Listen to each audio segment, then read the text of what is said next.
Seguiram viagem, mas naquele dia o grupo ficou calado, sem diversão ou música, apesar do tempo estar melhor. O perigo parecia estar sempre perto, de todos os lados. Eles montaram acampamento sob o céu aberto e os cavalos comiam grama à vontade, enquanto eles racionavam o pouco que restava de suas provisões, mesmo com o pouco que tinham conseguido dos Trolls. Na manhã seguinte, eles passaram por um rio largo e raso, onde a água corria forte sobre as pedras. A outra margem era alta e difícil de escalar. Quando chegaram ao topo, com os pôneis, notaram que as enormes montanhas estavam muito mais próximas agora.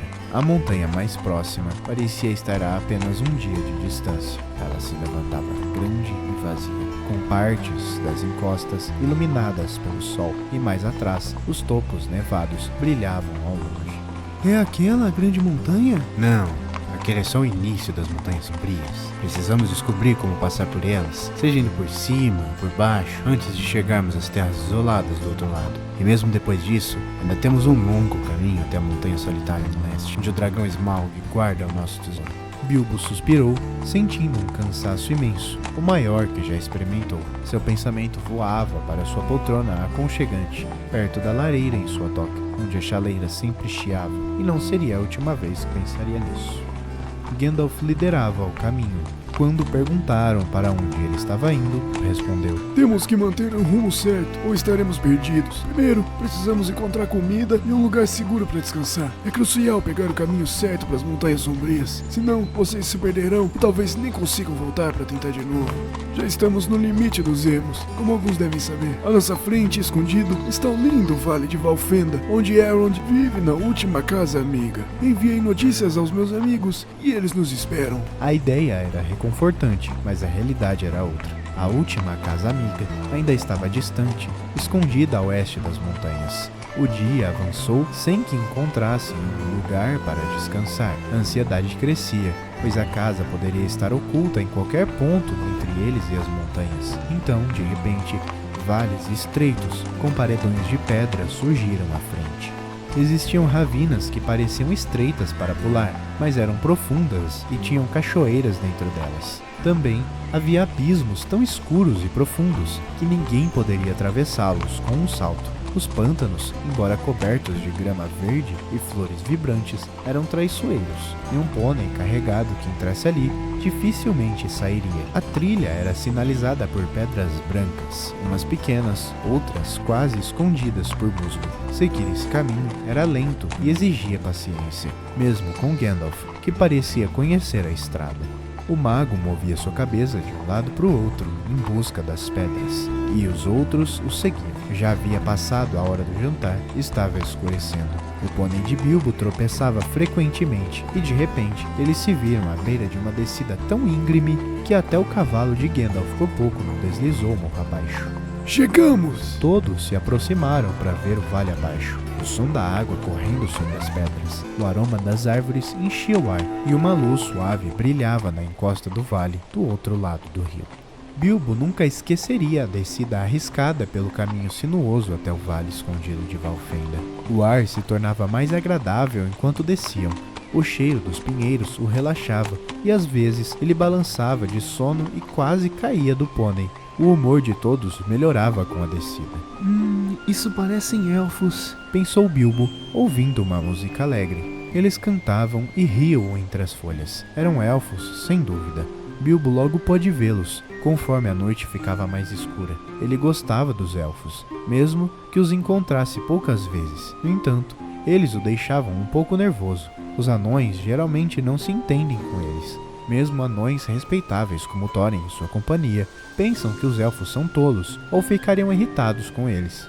Alguns elfos provocam e zombam dos anões, especialmente de suas barbas. Finalmente, um jovem e alto elfo saiu da floresta e cumprimentou Gandalf e Thorin com uma reverência, dando as boas-vindas. Thorin disse apenas um curto obrigado, um pouco seco na resposta, mas Gandalf já estava no chão, misturado aos elfos, conversando de bom grado. Vocês saíram um pouco da rota, se é que estão procurando a trilha que leva até a casa do outro lado do rio. Podemos mostrar o caminho, mas é melhor continuarem a pé até a ponte. Vão parar para cantar conosco ou vão seguir viagem? O jantar já está sendo preparado adiante. O elfo os apontou para o caminho até a casa do outro lado do rio, que passava por uma ponte de pedra, mas antes os convidou para juntarem-se à cantoria. Bilbo, apesar do cansaço, queria ficar. A oportunidade de ouvir elfos cantando não era algo para se ignorar, especialmente para quem aprecia tais maravilhas. Os elfos têm conhecimento vasto, são incríveis em se manter informados e descobrem as novidades dos povos da Terra tão rápido quanto a corrente de um rio, ou até mais rápido. Os anões estavam ansiosos para jantar o quanto antes e decidiram não demorar. Continuaram a caminhada, guiando os pôneis até encontrarem um caminho claro e finalmente à beira do rio.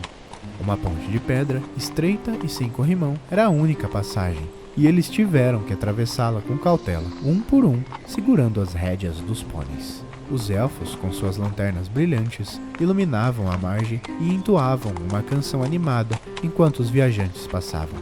Zombavam de Thorin, que se agachava quase tocando o chão com as mãos. Ei, tio, não molha a barba na água. Ela já é grande o suficiente sem um banho. Cuidado pro Bilbo não comer toda a comida, hein? Ele já tá redondo demais pra caber em lugares estreitos. Silêncio, silêncio, boa gente. E boa noite. Os vales escutam e alguns elfos falam mais do que devem. Boa noite.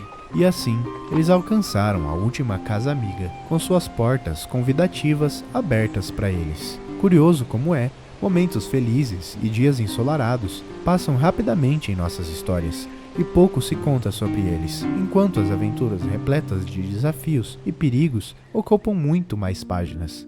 O grupo passou um bom tempo nesse refúgio acolhedor, pelo menos 2 semanas, e a despedida não foi fácil. Bilbo teria ficado ali para sempre se pudesse. No entanto, não há muito a relatar sobre sua estadia. O anfitrião era um grande aliado dos elfos, descendente de pessoas importantes na história do mundo, marcados por batalhas contra os orques terríveis, elfos e os primeiros homens do norte. Naqueles dias, ainda existiam pessoas com sangue de elfos e heróis do norte, e Elrond, o senhor da casa, era o mais nobre entre eles. Ele era um homem de nobreza e imponência, com a dignidade de um elfo, a força de um guerreiro, a sabedoria de um mago e a honra de um rei anão, tão generoso quanto os dias de verão. Embora apareça em várias histórias, sua participação na aventura de Bilbo é breve, mas crucial. Sua morada era o refúgio ideal para quem apreciava boa comida e descanso. Nenhum mal se atrevia a entrar naquele vale. Em pouco tempo, todos, até os pôneis, recuperaram suas forças, remendaram suas vestes e curaram suas feridas, renovaram seus espíritos e esperanças. Abasteceram suas mochilas com alimentos e suprimentos, leves o suficiente para não pesar, mas substanciais para sustentá-los pela jornada nas montanhas. E com os conselhos sábios, aprimoraram seus planos. Então, na véspera do solstício de verão, a jornada deveria recomeçar ao nascer do sol. Elrond, com seu vasto conhecimento sobre runas, inspecionou as espadas resgatadas da caverna dos Trolls e disse: Essas espadas não são obras de Troll, são relíquias dos altos elfos do oeste, meus ancestrais, forjadas em Gondolin para a batalha contra os orcs. Provavelmente foram tomadas de algum tesouro de dragão ou despojos de orcs, já que Gondolin foi destruída por eles há eras. Essa espada, Thorin, é chamada de Orcrist, a Fen de orcs, na língua antiga de Gondolin, uma lâmina de renome, e esta, Gandalf, é Glandrin, o martelo do inimigo, outrora empunhada pelo rei de Gondolin. Cuidem bem delas. Como os Trolls as conseguiram? Isso é incerto, mas é possível que os Trolls tenham pilhado outros ladrões, ou achado restos de antigas pilhagens em algum lugar, em algum esconderijo nas velhas montanhas. Dizem que ainda existem tesouros ocultos nas cavernas abandonadas das Minas de Moria, que restaram da guerra entre orcs e anões. Tratarei essa espada com grande honra, que ela em breve volte a cortar orcs. Isso pode se tornar realidade mais cedo do que imaginam nas montanhas. Mas agora, mostrem-me o mapa de vocês. Ele pegou o mapa, estudou-o atentamente e balançou a cabeça. Embora não concordasse plenamente com os anões e sua cobiça pelo ouro, ele detestava ainda mais dragões e sua crueldade. Se lamentava ao lembrar da destruição da cidade de Vale. As runas dizem: a porta tem 5 pés de altura e 3 podem passar lado a lado. Ao erguer o mapa sob a luz da lua crescente para enxergar melhor, novas runas se revelaram. Isso são letras da lua ao lado das runas comuns? O que são letras da lua? São um tipo de escrita rúnica que não pode ser vista diretamente. Elas só aparecem quando a lua brilha por trás delas. E para as mais complexas, precisa ser a lua na mesma forma e estação em que foram escritas. Os anões as criaram e escreviam com penas de prata, como seus amigos podem confirmar. Essas devem ter sido escritas em uma véspera de solstício de verão, sob uma lua crescente há muito tempo. As runas dizem: fique ao lado da pedra cinzenta quando o tordo bater, e o sol poente com a última luz do dia de Durin brilhará sobre a fechadura. Durin foi o mais nobre dos anões, o ancestral dos Barbas Longas, e eu sou seu descendente direto. Essas palavras e esse mapa nos guiarão em nossa jornada. O dia de Durin é uma celebração anã que marca o início do nosso ano novo. É o primeiro dia da última lua do outono, quando o inverno está prestes a começar. Nesse dia, a última lua do outono e o sol se encontram no céu. Mas prever quando isso acontecerá novamente é um desafio, pois depende de ciclos lunares e solares que não são facilmente calculados. Gandalf acenou com a cabeça, pensando nas palavras de Thorin. Veremos o que o destino nos reserva. Há mais alguma inscrição no mapa? Não há mais nada que possa ser lido sobre essa lua, respondeu Elrond, entregando o mapa de volta a Thorin. A manhã seguinte amanheceu tão radiante e clara quanto se poderia desejar para um solstício de verão.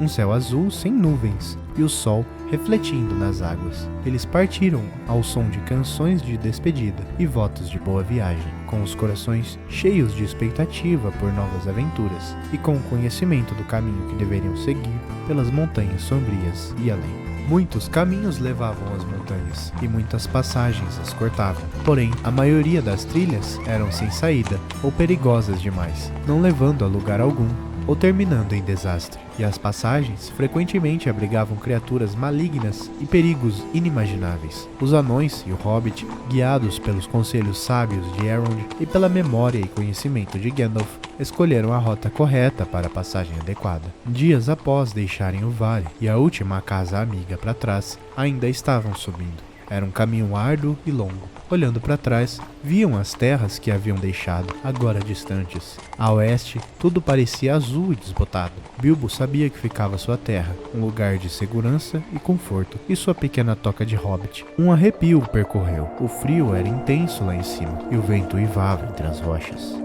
Às vezes, grandes pedras rolavam montanha abaixo, passando por entre eles ou sobre suas cabeças, o que era aterrorizante. As noites eram desconfortáveis e geladas, e eles evitavam cantar ou falar alto, pois os ecos eram estranhos e o silêncio parecia não querer ser perturbado, exceto pelo som da água, pelo lamento do vento e pelo estalar das pedras. Lá embaixo o verão avança e há piqueniques acontecendo enquanto estamos aqui, pensou Bilbo. Os outros tinham pensamentos parecidos, embora tenham sido encorajados por Elrond. A jornada até a Montanha Solitária era marcada por expectativas e incertezas. Os anões, guiados pela esperança e pelo desejo de alcançar a porta secreta no dia de Durin, não podiam prever os desafios que encontrariam. Gandalf, com sua sabedoria e experiência, conhecia bem os perigos que se multiplicavam no ermo, desde a época em que os dragões e orcs haviam causado estragos e se espalhado após conflitos como as batalhas das Minas Moria. Mesmo os mais sábios como Gandalf e Elrond sabiam que os planos podem falhar, especialmente em territórios desconhecidos e selvagens, onde o mal não conhece fronteiras e a aventura é uma constante. Gandalf estava ciente de que eventos inesperados poderiam surgir e que atravessar montanhas altas e vales sem reis poderia trazer encontros aterrorizantes. E assim foi. Um dia, a monotonia da jornada foi rompida por uma tempestade violenta, uma batalha de trovões que superava qualquer tempestade já vista em vales de rios.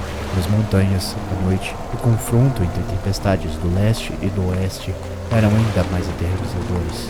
Relâmpagos despedaçavam os picos, as rochas tremiam e o estrondo dos trovões enchia o ar, ecoando por cavernas e grutas, enquanto a escuridão era rasgada por clarões repentinos e um ruído ensurdecedor.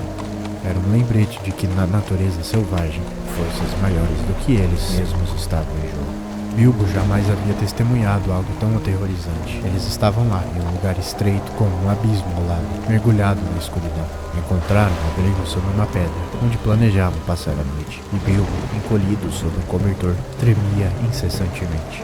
A cada relâmpago, ele via gigantes de pedra do outro lado do vale, atirando rochas uns nos outros, como se estivessem brincando, lançando-as para o abismo, onde se espatifavam entre as árvores ou se despedaçavam em 1000 pedaços, com um estrondo ensurdecedor. Então, o vento trazia chuva e granizo de todas as direções, tornando a proteção da rocha inútil.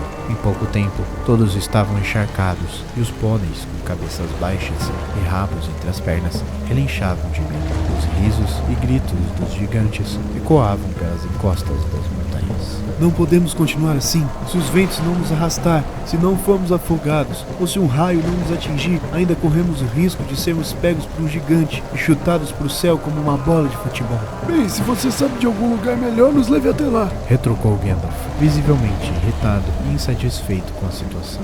A discussão foi interrompida quando Fili e Kili foram enviados para buscar um abrigo mais seguro. Com sua visão aguçada e sendo 50 anos mais jovens que os outros anões, essa tarefa frequentemente recaía sobre eles, já que todos sabiam que enviar Bilbo seria inútil.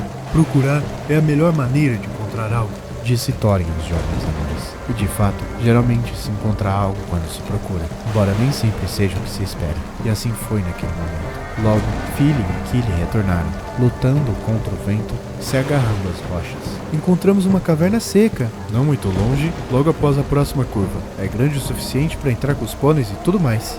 Vocês a exploraram completamente? Sim, fizemos uma inspeção completa. A caverna não é nem muito grande, nem muito profunda, responderam eles, embora todos soubessem que não haviam demorado o suficiente para uma exploração minuciosa. Tinham retornado rápido demais. Esse é o perigo das cavernas. Às vezes, não se sabe quão profundas são, para onde o corredor pode levar, ou que pode estar à espera no interior. Mas naquele instante, a notícia de Fili e Kili soou como uma música aos ouvidos de todos.